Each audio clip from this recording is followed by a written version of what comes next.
Well, what that means is, as opposed to when you see something like Friday Night Blues, what I'm doing here tonight is I'm basically just doing a short video, and in all honesty, I'm having a drink. Oh, not that type of drink, cola. So well, I did that. I thought I'd come in here and talk to you guys about what's going on right now, and kind of do a tweet out that this video is out there. So if you see this, usually it's William that sees this first. I am going to just put it out there and let everybody know that I'm gone live. And if you're here, say hi. It's talk about some stuff, anything, pretty much anything you guys want to talk about. Feel free to chat, and we will get into some stuff right in a second. Just as soon as I do this little tweet to let people know I'm here.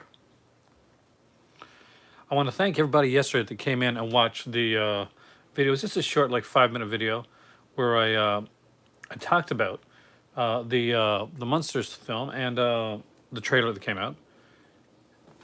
And I got a lot of really, really nice comments about that. So thank you so much. I really, truly appreciate that. It means a lot to me, and it definitely means a lot to the channel there. Hey there, Alan. Welcome, man. There's 4 actors that played Marilyn Munster 2 in the original series, and 2 in the original series TV reunion. I knew about a couple of them. I'm not sure if I knew about them all, though. For those that are unaware, I am much like Alan there, I'm guessing, a huge fan of the TV series, and I was a huge fan of the well, I was a huge fan of all that stuff. I apologize. I'm just trying to get this out so that some people know that I'm actually here. And if you're there, this is one of my later night videos, and I did not expect to be doing this late at night, but heck, why not, right? You only live once.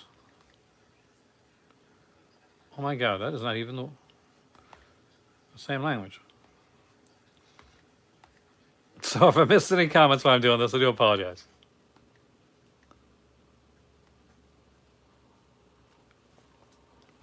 The neat thing is I did hear back from a couple of the letter agents that are sending me out some stuff. So I will be having some really cool books to in the near future to show you guys and to review. I am going to see what I can do about getting any of the authors on any of my videos, whether to just do an interview or to go through the What Scares You Saturday Morning Memories. And some of them there would particularly be really good for Saturday Morning Memories. I really want to get, he's busy, but I really want to get Jamie Blanks on for What Scares You and for Saturday Morning Memories, because I really think that he would be amazing in it.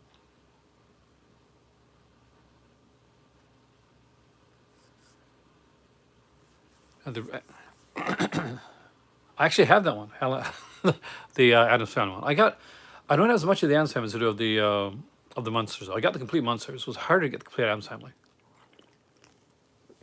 Hey there, Warlock. Hi, Cinematic Collector. I didn't see you there, man. I do apologize. Hey there, Dustin. Looks like a huge inbox ongoing video. Yeah, so right now, for those that don't know, we're trying to get stuff over about a year or so before we actually maybe get to Morocco. I've been spending a lot of time working on things behind the scenes on the channel. That's been fun, and I got to say, I really enjoy that. Hey, Jamie, welcome. I was just talking about you, actually. I'm not sure if you saw it or not, but I do this kind of like, a box behind me. Oh, God, it's going to be insane. I do this thing called What Scares You, where I talk to somebody. It's only like around 10-minute long, 10, 15-minute long video about a movie that scared them and left an indelible impression on their life, basically. And I do one called Saturday Morning Memories, where pretty much the same thing, except for Saturday morning programming. And I would love to get you on to do that. So it's like kind of a pre-tape thing. So inbox me sometime, and hopefully we can get you in here because I would love to pick your brain on that. Altogether, it takes around 20 minutes. But that, and also I'd like to talk to you anyway. So do a bit of FaceTime chat. No pressure though, just so you know. It has been insanely busy here. If you guys can see the background right here are the movie boxes. This is the stuff that has not gone over yet. There is, of course, around at this point, sorry, there's around 1,600 movies that have gone over to Morocco already.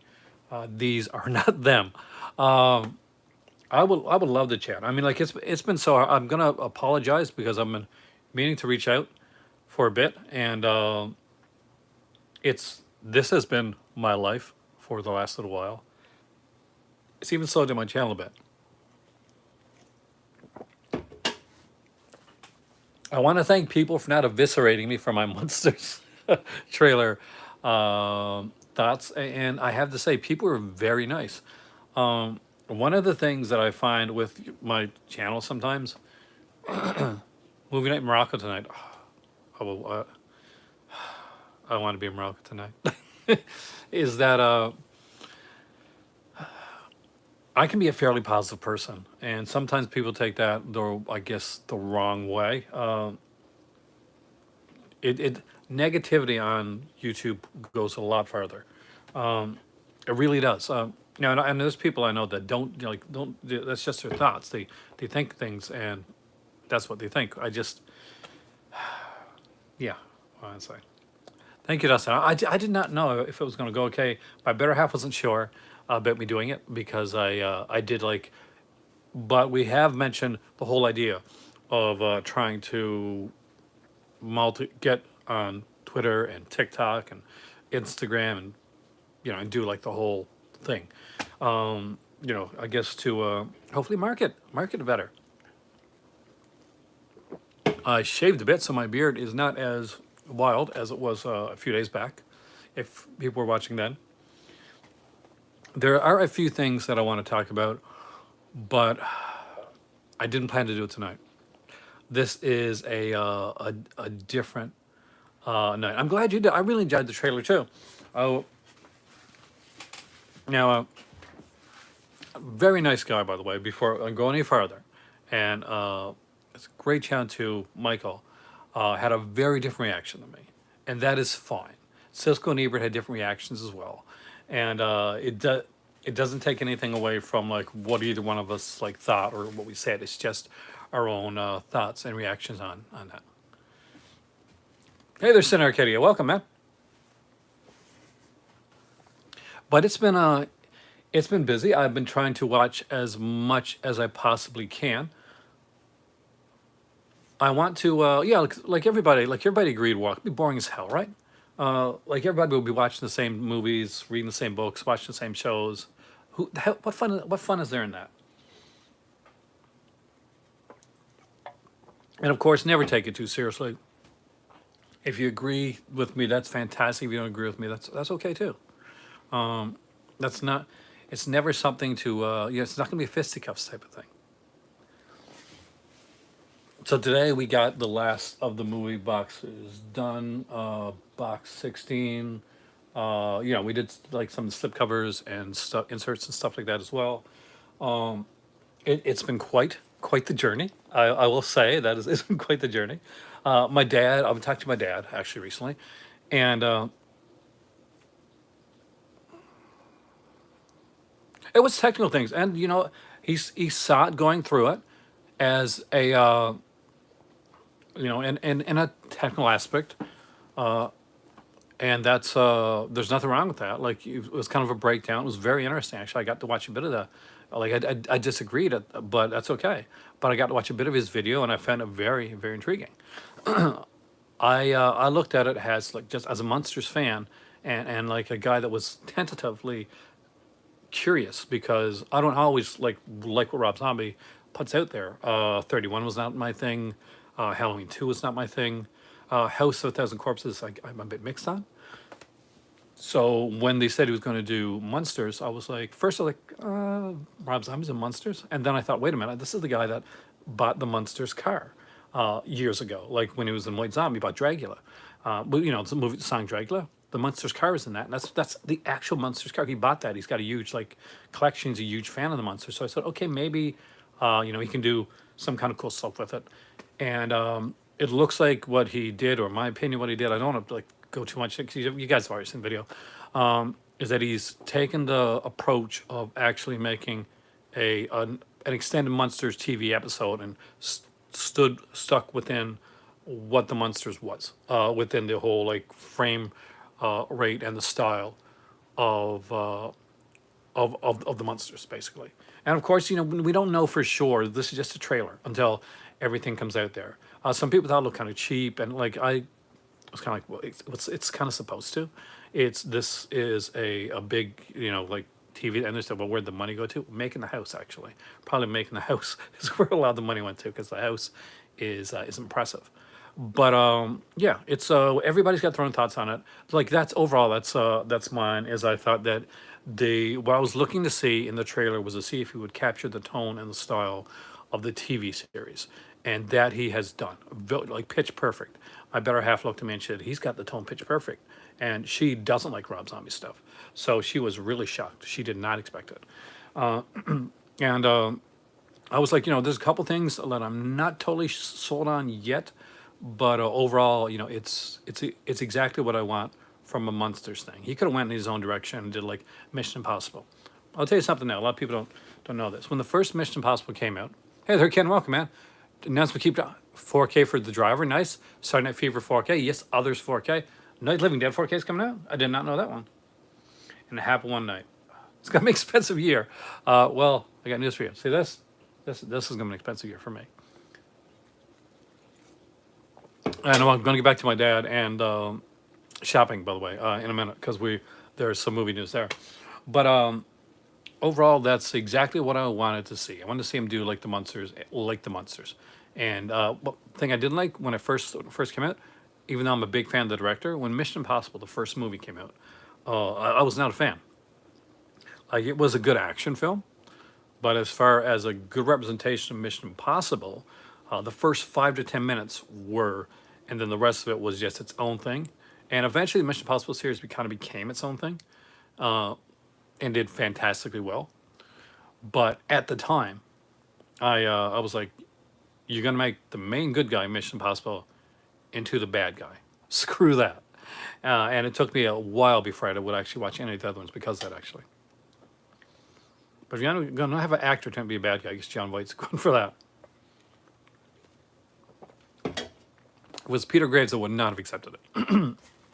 And that's the thing. Everybody's got their own like thoughts and feelings and takes on this stuff.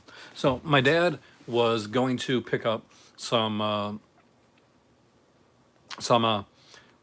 going to be picking up some movies from Vinegar Syndrome. So we were talking over Messenger, and he's like, "Okay, I think I want to get the Cynthia Rothrock one. Should do I go for the limited edition? Like, there's a standard edition here; it's a little bit cheaper." And like I said, Dad, you love Cynthia Rothrock. This is one of your favorites. You're on her. You're on her Facebook too. You're going to be wanting the best possible copies of movies that you can. For those that don't know, Vinegar Syndrome is putting out like an amazing Cynthia Rothrock film that I strongly recommend. And I knew my dad was going to get it right away. So I told him, get the limited edition. He did. And he said, okay, now I got to make up enough money to reach through the free shipping. Because here in Canada, the free shipping for Vinegar Syndrome is $100. That is $100 US. So he went on and he asked me about the latest Forgotten Jolly volume. And I said, well, it's going to be right up your alley. It's got like Sister of Ursula. It's got Arabella is on that one as well. And I said, like, it's pretty sleazy, Dad. You're going to love it. Pretty much was my exact wording for that. And so he picked up that one. And he picked up like a third one, cheaper one, just to kind of round it out type of thing. Now, Amazon Prime Day happened here recently. And I picked up just 2 movies. I won't tell you what they are until they come. I'm going to do an unboxing of them. And it's actually going to play into my earlier Amazon Prime video. Other thing that I have to say is that we picked up a couple of other things that were needed. I'm going through batteries like crazy. I have around 75 hours put into Conan Exiles. And needless to say, my Xbox. Hey there, Dave, man. Welcome. Xbox is like going through batteries. So I bought, rechargeable battery packs for the Xbox. And I picked up a couple slim drives as well to so that I can back up everything off of my computer because I got a bunch of stuff on there, and I'm actually trying to save now to get an updated computer for the channel. So I am doing that, and I'm enjoying that. I've also been looking at different editing things, and I realized they put that out as a double feature, right, or a double triple feature. I would love to see them. Hey, Kitty, what are you thinking? I would love to see them do something like that. I like The Creeping Flesh. I think it's a really good movie. So yeah, I hope so. I'm still waiting to get some stuff from Mill Creek, and I don't think it's them. I think literally the people that get my stuff from me, usually from Mill Creek, they've been really late recently. And it hasn't been on Mill Creek side. It's been on the company. I think it's USPS or UPS. But I was really upset. My Magnum PI DVD series that I was supposed to do a review of got lost in the mail. And I think somebody there is watching Magnum PI series. Sequest, I'm extremely excited. That is the one. Well, that's the one. If my Sequest gets lost in the mail, I am going to whatever company it does that brings my that brings my stuff from Mill Creek, whether it's UPS or Purelator, and I'm raining down the hell that is me on them until I get my movie. Because Sequest, I was a big fan. I liked all the seasons. I liked the Michael Ironside more like militaristic season of Sequest. I thought it was really good. I just did. I loved the way that was done all together, and I think that they really could have pushed it more and did a lot more with it. It's definitely a series that ended way too soon. And when you think of a show that could easily be remade and remade well, Sequest 100% fits that criteria.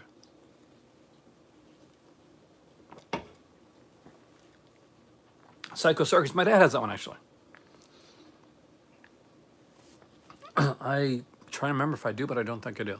So there is actual physical media coming into this. So I know you guys have been watching a lot of like omnibus unboxings and other types of stuff.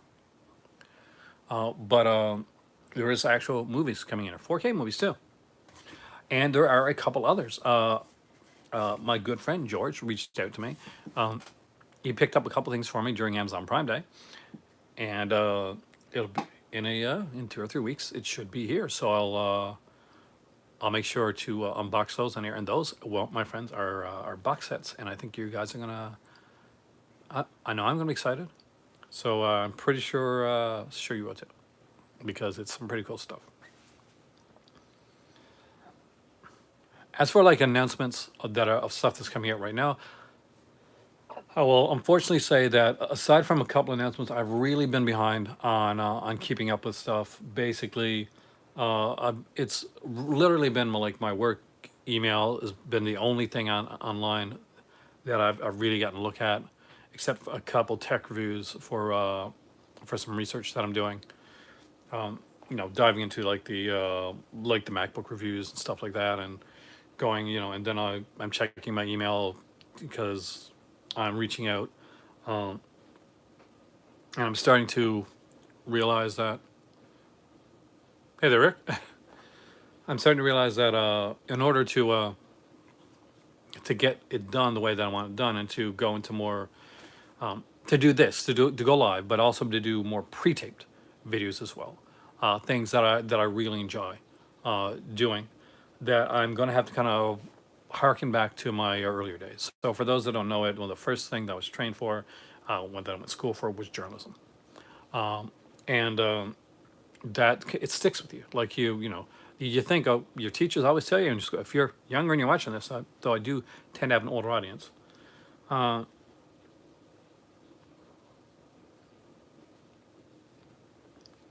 Is that basically, they always tell you, oh, trust us. You know, you're gonna need this stuff later on down the road. And most of the time, you're like, I'm not gonna need this. I'm not gonna need this like this math or any of this type of stuff. Hey there, Bucket. And so I hated editing when I was in journalism, but I did a lot of it. So we had like three things basically. We had a little TV station in the like we would put off like a news program once a week. We had a radio station in the college, and we had a newspaper, college newspaper, and I did editing tended to be where I would go. So basically, usually when it came to like to kind of the radio station. Hey George, I just mentioned you, man. I got to see the Resident Evil show here. I'm excited. I didn't know it was going to be a thing.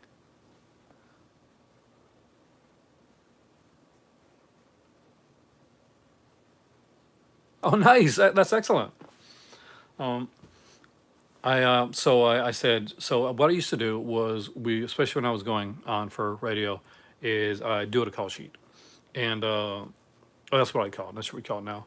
And basically, I kind of break things down. I call you, this is where the music is going to be. This is where the sponsor break is going to be. This is where we're going to talk a bit. I'm going to improv here. I got some things that I have to put here, and I thought, if I can get a good editing program and a good computer, I can do that. I can break up like when I'm doing a pre-tape video. I can break it up into. I still want to be able to go free and ramble like I always do. Um, so basically, what I want to be able to, but I want to hit those marks. So I'm already planning out like videos in the future and going through like writing down and going through my head too the way that I want to plan out. Return of the Living Dead. Well, that is a fantastic film. Um, I love Return of the Living Dead. I like them all actually, even though two is kind of repetitive because it's pretty much the same film over as part one was. I really enjoy it. I really like part three of Return of the Living Dead. Now parts four and five, but read three, it's got Melinda Clark, and who doesn't like Melinda Clark out there? I'm sorry if this kind of like a bit rambly tonight, but I really wanted to make a video to one because I truly appreciated all more police officers. Yeah, I truly appreciated like the love that I got on online for the last couple of videos, and and I was headed to bed, and I was like, you know what? No, I'm going to do something tonight. I want to go on here and I want to talk to you guys and just give you guys the floor a bit because I talk all the time. Obviously this is it, man. You can't shut me up sometimes. So when you guys got questions, movies you want to talk about, things that you want to ask about, film related, comic related, game related, this is your time. And Friday night really is. I will be crossing my fingers that they get here as soon as possible. I'm very excited, George. Thank you so much. I really appreciate it. Watching through your Severin, got two movies out of 2010. Eaten Alive is fun. I love Eaten Alive. Eaten Alive, which Eaten Alive are you looking at though? Because there's different ones with the title. Burial Ground. Burial Ground's under Beyonce. So did a video on soundtracks and picked Return of the Living Dead as my most listened to. I got to see that. Do you have a link for that? If you do, feel free to put it in the comment section below. Because I might have missed out. I missed a lot of videos, unfortunately, right now, man. I do apologize. I missed a lot of my own videos. And I'm supposed to be doing reaction videos for some of my earlier videos. That was something that I planned to do. And honestly, things have just gotten. Thank you, Ellen. You rock, man. You got your Severin order, Dustin. Congratulations. Lindsay's eating live. Okay, Umberto Lindsay. I'm not a huge Cannibal fan, to be honest with you. But that one's not too bad as compared to some. I think for cannibal style movies, my favorite are still like stuff like Massacre in Dinosaur Valley and maybe Man from Deep River. Like that was an early one. It's almost kind of adventure type films. And Manuel Las Cannibalistas. I think Saint Arcadia got a stronger stomach than I got. Well, now anyway. I was a gore hound when I was younger.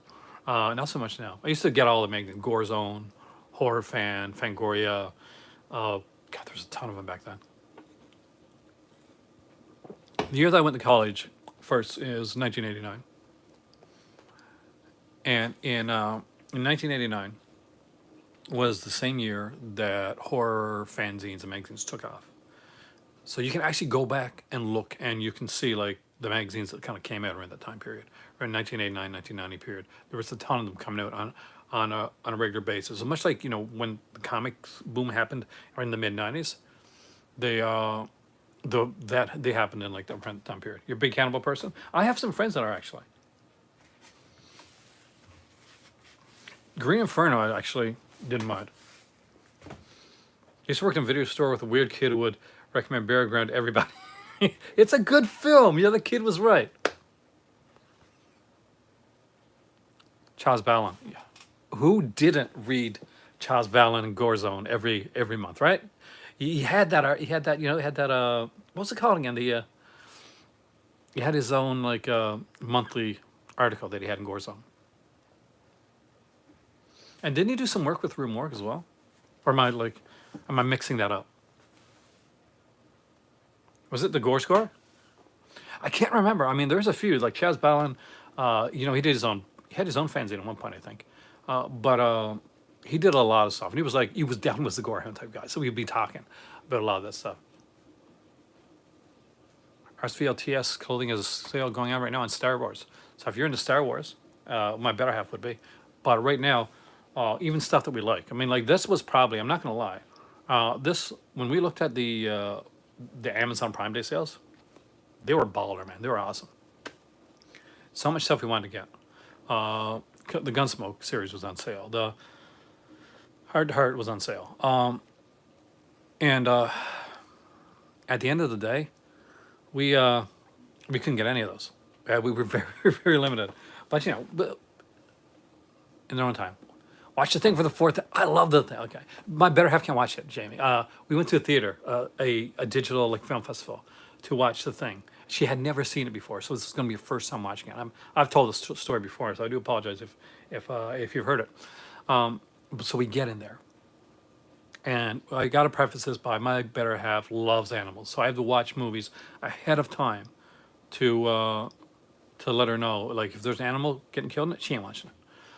So we go into the theater and we watched around like 3 to 4 movies already that day. And the thing, I'm very excited because I hadn't seen the thing on the big screen. And I realized that actually, I saw the thing on VHS. I never saw it on the big screen. So we get there and we start watching it, and we're like a couple minutes in, and it hits me just like seconds before it happens. I'm like, oh my God, the dog scene. Like, how is she going to take the dog scene? It's an alien, but the effects are really good in the movie The Thing. Very realistic, very well done. Great practical effects. And the horrified look on her face as she, and I kid you not, bolts out of the theater. I felt so horrible. Anyway, I go outside and it's really bothered her, right? Like she's shaking. And I'm like, sorry, it's just like the dog, are you gonna be okay? Do you want to go back in? And she's like, I can't go back in, right? But you can go back in. I know you want to see this movie. I know you want to see it on the big screen. And I'm like, yes, I do want to see it on the big screen. But at the end of the day, like it's a movie, and you're my better half. So sat down and we chatted, and then we took a walk around the mall because she wasn't ready for it. I had people online who wanted to send me to hell because I microwaved. It's a fictitious dog. Let's see, my better half has no problems with like fake stuff. It's just she doesn't like to see it herself. She has seen Urban Legend too. But it was that scene, the Robotina scene, and that really bothered her. And I do have to go through. So if we ever watch Urban Legend again, though, I think I'm going to have to kind of maybe fast forward this scene, Jamie. Just let you know. It is. I mean, like you can see people die in movies like crazy, but you can't see an animal harmed. And I'm the same way. You know, I'm I can watch a movie or any where people get slaughtered all the time, but when if you hurt an animal, I'm like, oh no, I kind of feel bad.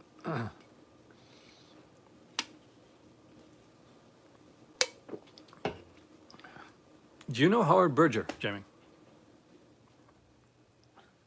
from K and B? You probably do, because he co-wrote a book, makeup effects book, and I got it coming my way. So I'm gonna see if I can reach out to him. So okay. So yeah, I'm thinking about reaching out to him because I've like normally happens when you review a book, the literary agent company will reach out to you first, and what they'll do is they'll send you a PDF, and they'll say, okay, here's the book. Look through it. If you want a physical copy of it and you want to interview any of the authors, you know, I'm the agent. Reach out to me. We'll see what we can do. Here goes Bob Kirsten more than an hour, and right, Greg.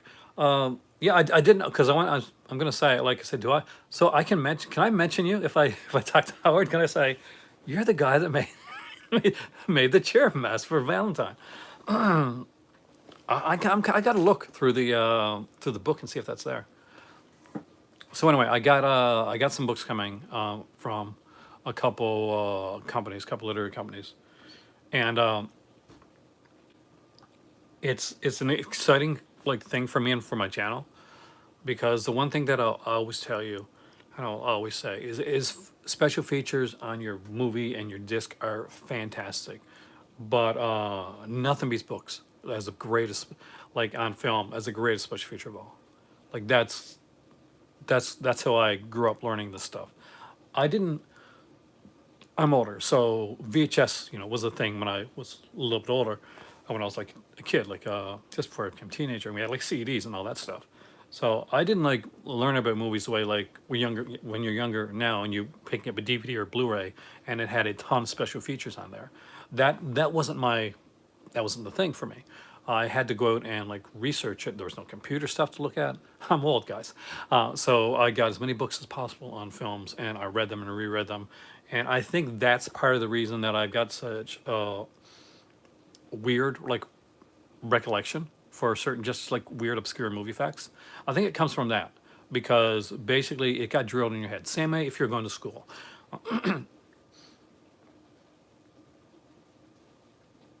That is you got. I've seen part of your collection. That is which is amazing, by the way.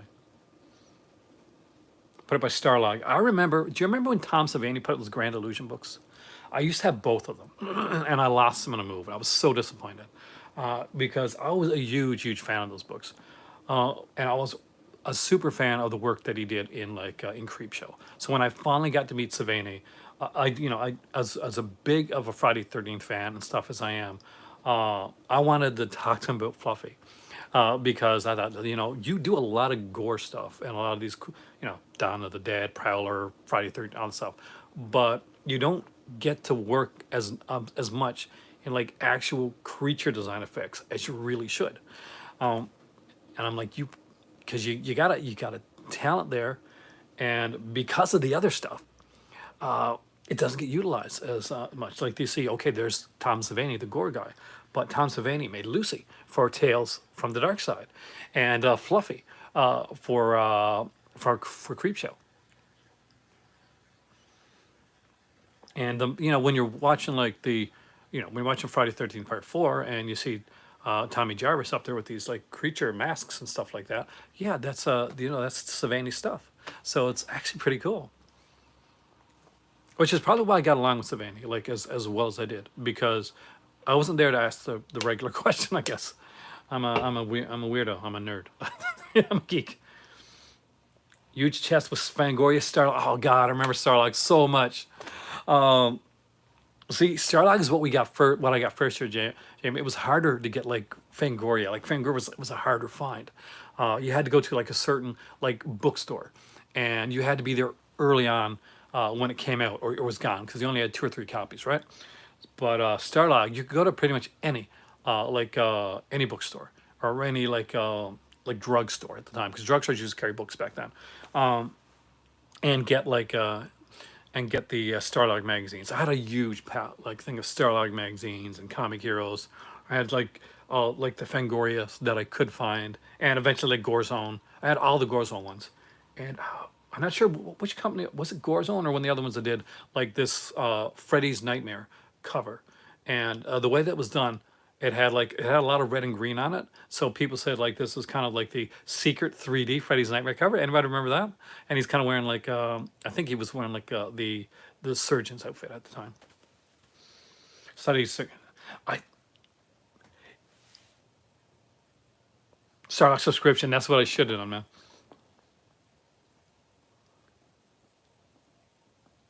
Mine was pretty much like that too.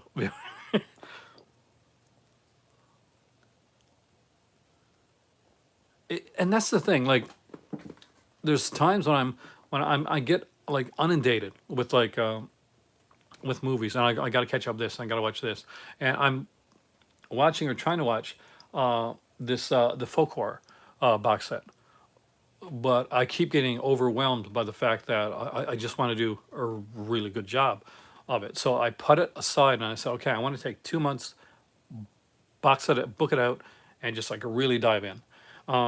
So when I did that, one of the first things I did is I got Rue Morgue magazine, because I had a big collection of Rue Morgue magazines, and I found my folk horror issue of Rue Morgue magazine. It was a double issue. If you don't, or if you've never collected them, Jamie, in Canada, there is a thing called Rue Morgue, which you probably know about, and I probably sound like an idiot. So I probably feel like mansplaining. And it's literally, it has the feel of what Fangoria had back in its heyday. That's what I find like Rue Morgue had. Javanka was a really good editor for Rue Morgue, and Andrea is amazing. She's the editor right now. Yeah, see, aren't they fantastic? Except for the early ones. Some of the early stuff, the issue, and I say it on here again. I love Rue Morgue, but they did a Friday the 13th issue very early on. They sold it. They put them on Friday the 13th. They had Friday 13th plastered on the cover. People were buying this because what were really, they were Friday the 13th fans. And on the inside of that magazine, they did whoever did the Friday 13th article did nothing but eviscerate, make fun of, and pretty much crap on Friday the 13th and anybody that liked Friday the 13th. It almost kept me from buying another Rue Morgue magazine. Luckily, I didn't get swayed by that one issue, and I followed it on to some better writing and some better editors. And I'm not sure if that was an editorial choice or not, but it was not the best choice, especially if you're trying to win over fans on your new magazine. Rue Morgue is now one of my favorite magazines that I get. I haven't got a lot of the new Fangoria stuff. I got like around 3 or 4 issues of them, but the ones I got, I've been very impressed with. Hey, Maddie, welcome, man. We have been talking about something a little different. I've been talking a lot about. I would love to go to Rue Morgue. I know they do the convention, right? The Toronto the Comic Con you go to, Warlock. I always wanted to go there and like go in and chat with them. Like I've been able to chat with a few people through different conventions and stuff, but it was early on that I used to go to a lot of these conventions, and I wasn't as confident to talk to people as I am now. So I would go up and I would talk to like Black Fawn, people like that, and I would be very very shy and kind of unassuming. And I want to like say something like I kind of want to support your stuff, and I kind of want to like, can we do a short interview? Can we do something that I can talk about on the channel? But I'd always kind of like backtrack, like, no, they're not going to talk to me, or I don't want to impose on them, or So it's, I've come a long way since then. But back in the day, yeah, I was, my channel's really small, and I was really nervous about talking to people with stuff, which is kind of crazy now. To go back to school in the library buying it. The annual flea. Do you have an annual flea market? So what kind of cool stuff is there in an annual flea market, aside from the obvious like magazines and maybe some like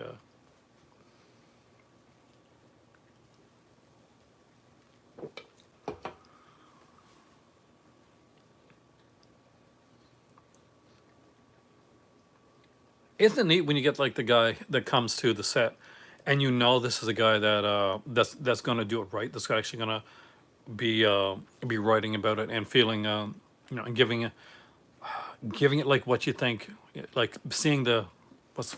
I'll get it out. I will.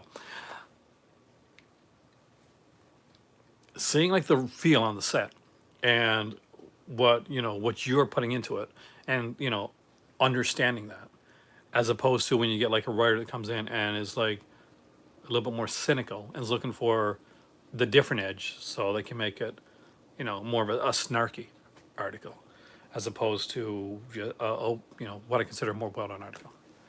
10 to 20 vendors. Oh God, I want to be there. Warlock, we must go there sometime. We must.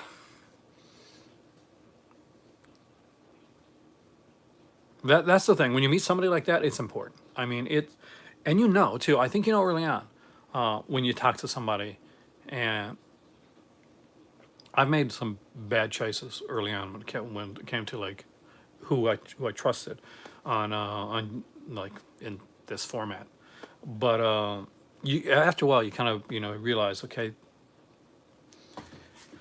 this is a good group. Era Fangoria, Soul Survivor. I so wanted to like Soul Survivor. Like I'm a huge fan of the actress. I'm the cover of Soul Survivor is so good and so shiny.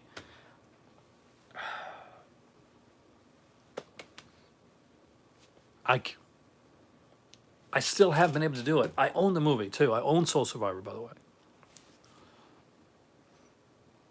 That's got to be a dream. Like when you're like a horror like fan, and this is what you want to do, and much like Doctor Hook and with Cover the Rolling Stone, Fangoria has to be like one of those benchmarks. I mean, like I've reached Fangoria, like for like a YouTuber, like for me, like when a company reached out and said, would you like to review our stuff? And I'm like, somebody actually said that to me. And the first time it happened, I had to sit back and like, can I do this? Michael Rosenbaum is the biggest frigging horror fan that I've ever seen of of any actors, because I'm a huge fan of his podcast, by the way. It's How Do You with Michael Rosenbaum, which is really good, and he has a second podcast there right now, where him and Tom Welling are rewatching Smallville, and that's really good and funny too. I don't know Rosenbaum like you. I've only seen him on TV, but or you watched the podcast, but he's what you got, naturally funny, charismatic guy, and his love of horror, like just from his podcast, oh my God, you can tell. You can so tell. Like as a comic geek, horror, I'm just a geek. Like like horror, comics, like books, video games. That's all that. Some people like, okay, I like movies, and this is what I like. No, I like all of this stuff, and I'm not gonna lie, it gets overwhelming when I'm trying to decide. Okay, there's this coming out this month, but there's this coming out of this. Do I want this here, like special edition movie? Do I need this book? It's obvious. Like some people, like you look at, and you're like, do they really? Are they really fans of that, or are they just saying? But like, just looking at the guy, and like when he talks, you just got to say two words about a horror film, and you can tell the dude is like super into it. So tell him I'm a fan. He won't know who the hell I am, but but that's okay. Just let him know I'm a huge fan of his podcast, and I still think that I'm going to say it. Michael Rosenberg, best Lex Luthor ever. Hey, Razor, welcome, man. I'm actually going out soon because my phone is at probably around 10%. I plan to make a short video, hence the Friday night shortcuts. But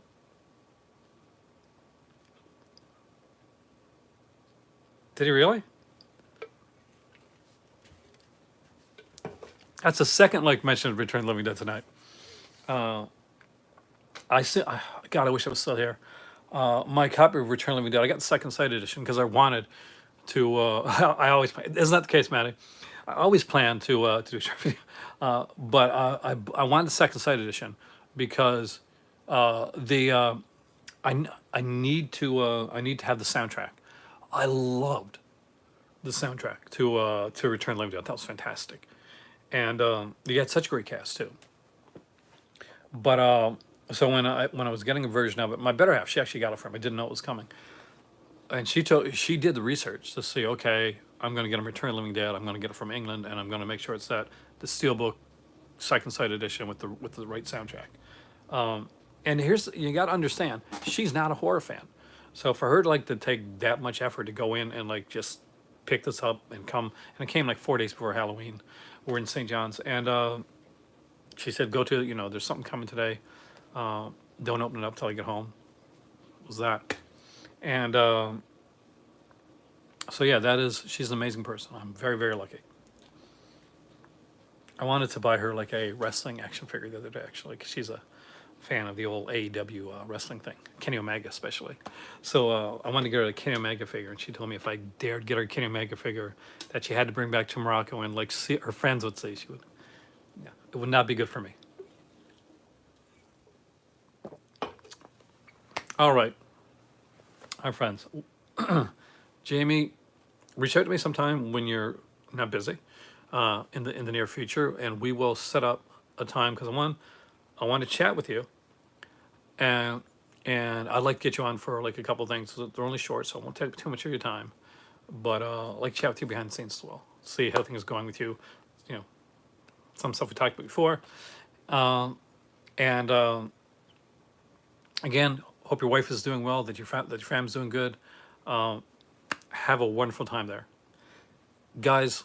Thank you so much for joining me tonight. I really, really do appreciate it. You guys rock. I am here because of all of you. And this has been 10 years. This has been a 10-year ride for me. And it hasn't been, sometimes been easier than others. But I will say this right now. You guys make this a lot easier than it should be. Because you guys rock. So thank you. My name is Aaron. I just finished my drink, and I will see you next time right here in the Coliseum. Michael Rosenbaum, best Lex Luthor. I'm sticking with that.